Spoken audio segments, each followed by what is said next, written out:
An English teacher develops a romantic relationship with her teenage student after offering him free tutoring lessons. Claire Wilson, an English teacher, prepares for her first day at Westerbrook High School for the 2013-2014 academic year. In the school hallway, she asks Catherine, the French teacher, where the faculty room is, explaining that she's new. Catherine asks her where she transferred from, and Claire says she used to teach at Riverton Middle School. During the morning faculty meeting, Principal Rivas introduces the new English teacher to the rest of the staff. Then the French teacher says they should go out for drinks soon so she can catch her up on the inner workings of the school, to Claire's delight. That afternoon, Claire stops by the grocery store to grab a few items. While there, she sees a lipstick display, takes one tube, and deftly slips it into her bag. In her car, she takes the lipstick out and tries it on in front of the mirror. That night, while preparing for bed, Claire tells her husband Matt that she wishes he didn't have to go on his work trip.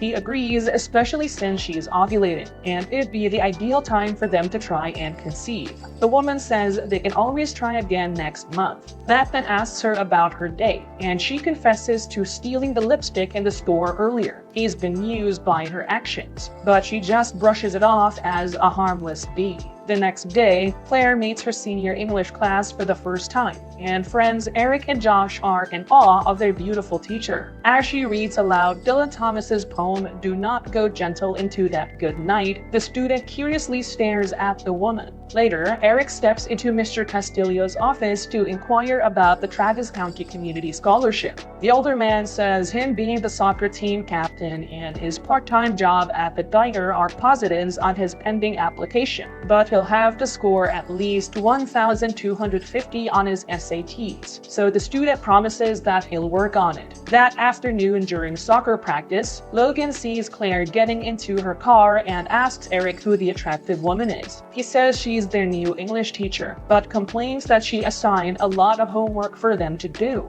After practice, Logan pulls up Eric's ex-girlfriend Allison's Instagram profile and remarks that she wasn't this beautiful when she and his friend were together. Then he looks at Josh's sister Mary's profile and teases his friend that his sister's also gotten more attractive over the summer. Moments later, Eric asks Josh to give him a ride to work, which his friend obliges. Meanwhile, Matt texts Claire that his flight was canceled and encourages his wife to go out and celebrate her first day of school. When she looks down at her microwave dinner, she grabs her things and heads out. Just as Eric's shift is ending, Logan and Josh signal him from outside to head to the back of the diner. There, they pass around a spliff containing an illegal substance, before pressuring the employee to prepare milkshakes for them. Inside, while the three friends are at a booth, Logan spots Claire at the counter and says he wants to introduce himself. Soon, Eric and Josh begrudgingly join him at the counter and sit next to the teacher. Moments later, Logan gets a text from his mother to come home, so he and Josh leave. The lone student remarks that his friends think the food he orders is free just because he works at the diner, so Claire insists she pay for the milkshakes. She says she used to work in a diner herself and knows how difficult it can be to make money at a young age. Their conversation drifts to college applications, and he says he wishes to get a scholarship so he can attend the University of Texas. However, he's already taken his SATs twice and fell short of the score requirement both times. Suddenly, he suggests that maybe the teacher can tutor him for the exam, and she says if the school allows it, she'd be up for it. Later, after the meal, she offers him a ride home.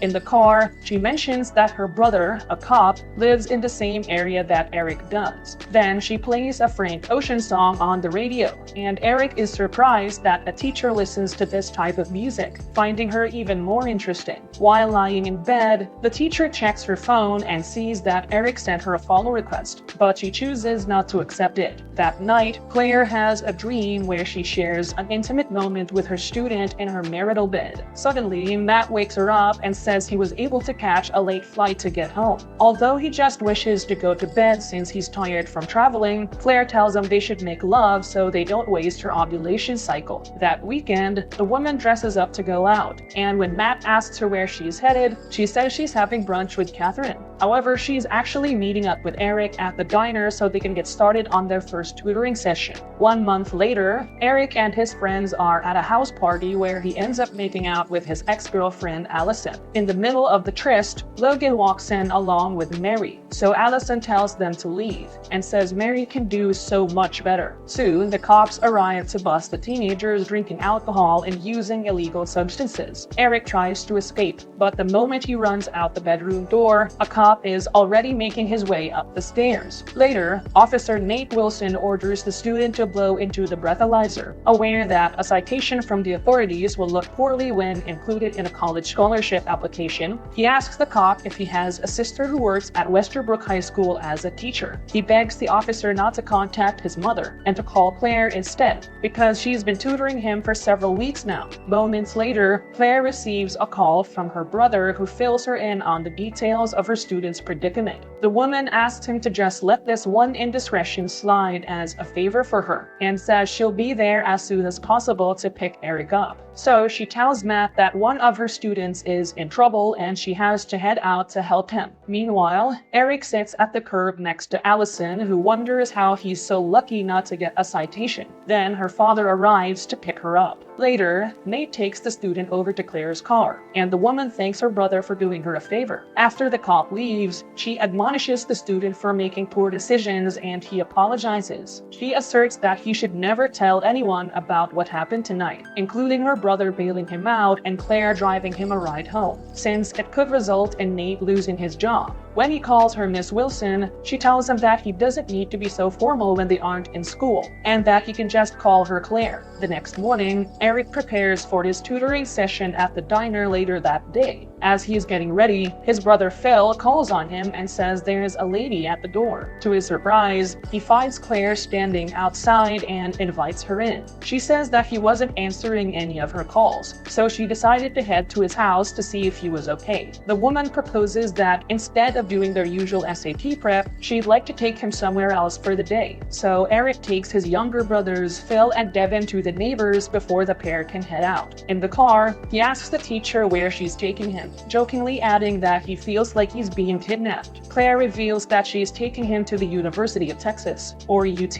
so she can show him around, since it's also her alma mater. While strolling through the campus, she asks him what his goals in life are, and he says that he's always wanted to be a doctor because he wants to help people. Suddenly, a pickup truck stops in front of them, and Cody, Logan's older brother who goes to UT, calls Eric over and invites him to a little shindig at their frat house happening in a few hours. Though apprehensive at first since he's with a teacher, Eric says he'll drop by after Claire encourages him to go. At the party, the woman reveals that this is her first official frat party. She explains that she always commuted to school because she had to care for her alcoholic father, and the responsibility never allowed her to attend social events when she was a student. He shares that he never met his father because when his mother became pregnant, he just left her. Claire encourages the teen not to let enjoyable experiences pass him by, and that he should live his life to the fullest. Seconds later, Eric picks something from the woman's hair, and his gentle touch leaves her flustered. They stare at each other for a beat before she breaks the gaze and says they should probably head home. When she arrives home, she deletes his message where he expresses that he had a great time today. Meanwhile, Eric anticipates her reply, and when he looks at her Instagram profile, he sees that she still hasn't accepted his follow request. Concurrently, Claire enters the house and sees the musical equipment Matt just bought. He explains that he met several doctors at his job who are also into music and want to form a band.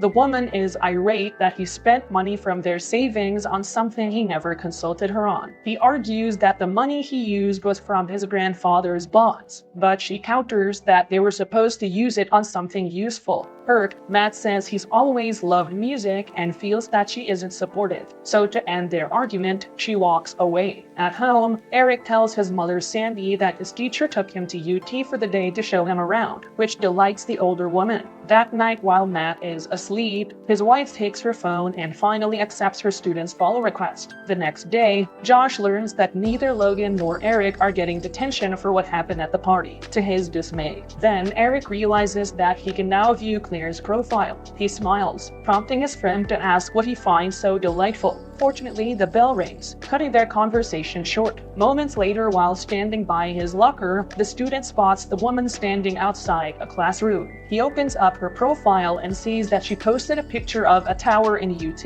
with a caption that says she had fun yesterday. Mustering up his courage, the teen walks up to Claire and asks if they can talk, so she leads him inside the room. He asks her if she got her message yesterday, and she says yes. He thanks her for the tour around the campus before slowly approaching her. Suddenly, he kisses her on the lips, and the surprised woman pushes him away and tells him to leave. Regretfully, Eric begins apologizing for what he did and quickly leaves the room. The stunned woman sits down at her desk and touches her lips, shocked about what just transpired. The next morning, the teen wakes up from a dream where Claire pleasures him inside the classroom with his classmates all seated behind him. At the hospital, Claire and Matt meet with their doctor regarding their chances at conceiving. The physician bluntly told the woman that her uterus is rapidly deteriorating, which stresses her out. Before the couple part ways, the man says they can still consider in vitro fertilization. However, his wife reminds him that she's the one who'll have to undergo the invasive procedure. Stressed, Claire asks if they can continue their conversation at home, because she is already running late for school. After English class, Eric stays behind so he can once again apologize for what he did yesterday. The teacher emphasizes that what he did was not okay because if anyone finds out what they did, her life would be ruined. He promises that he'll never tell anyone about it and asks if she'll still tutor him.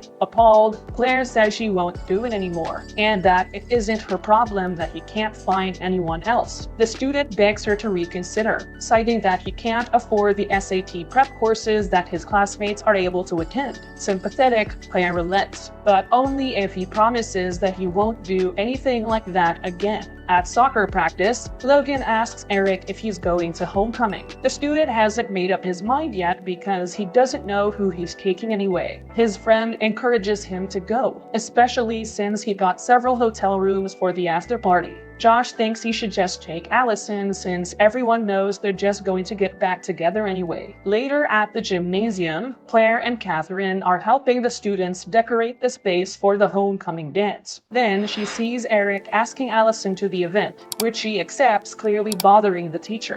That night, Matt wishes to continue their conversation regarding the doctor's visit that morning. However, his wife doesn't want to talk about it, stating that she just started at Westerbrook and thinks it might not be ideal to take hormones as per the doctor's advice at the moment. So Matt touches his wife's arm and assures her that he's willing to wait for whenever she's ready to take the next step, and says he just wants to start a family with her. The next day at Logan's house, Eric sees that Cody is also there. The college student asks him for an update regarding the woman he saw him with at UT. Logan feels betrayed that his friend never told him about a woman he's seeing. So Eric makes up a story that her name's Stephanie and that she goes to UT. When Logan asks him when they can meet his new woman, he says that things are hot and cold at the moment, but they'll meet her when the time is right. Then he receives several messages from Claire asking him where he is, but he chooses to ignore them. Meanwhile, the teacher is seated at the counter at the diner, wondering why her student hasn't shown up for their tutoring session. Before the dance, the seniors are at Logan's house pre-gaming. Logan's constant mentioning of the hotel rooms he booked upset Josh, who knows his sister Mary is going to the dance with his friend. At the dance, Catherine and Claire are in the storage closet complaining about how much they hate having to chaperone the event. Then the French teacher offers her stressed friend some liquor from a flask. In the gymnasium, Claire jealously watches Eric gyrating on the dance floor with Allison. Later, she confronts the teen about why he never showed up for their study session. He apologizes, so she reminds him that he begged her to continue tutoring him. Eventually, he admits that the reason he's been avoiding her is because he can't stop thinking about her. He can't be around her because he's too attracted to the teacher and doesn't want to get her in trouble. Stunned, the woman tells the student to return to the gymnasium. Minutes later, while Eric stands by the punch table, he locks eyes with the woman from across the room. She gives him a knowing look and heads for the exit. Eric follows her to the parking lot and silently gets in her car. She drives to a deserted area and turns the engine off. Claire turns to him and says that they don't have to go through with it if he doesn't want to, but but Eric says that he does. So the teacher orders him to head to the back seat where she joins him shortly. Eventually, she takes his coat off. They share a kiss and proceed to make love. Subscribe to watch more videos like this, turn on notifications, and leave a like to help the channel out. Thank you for watching.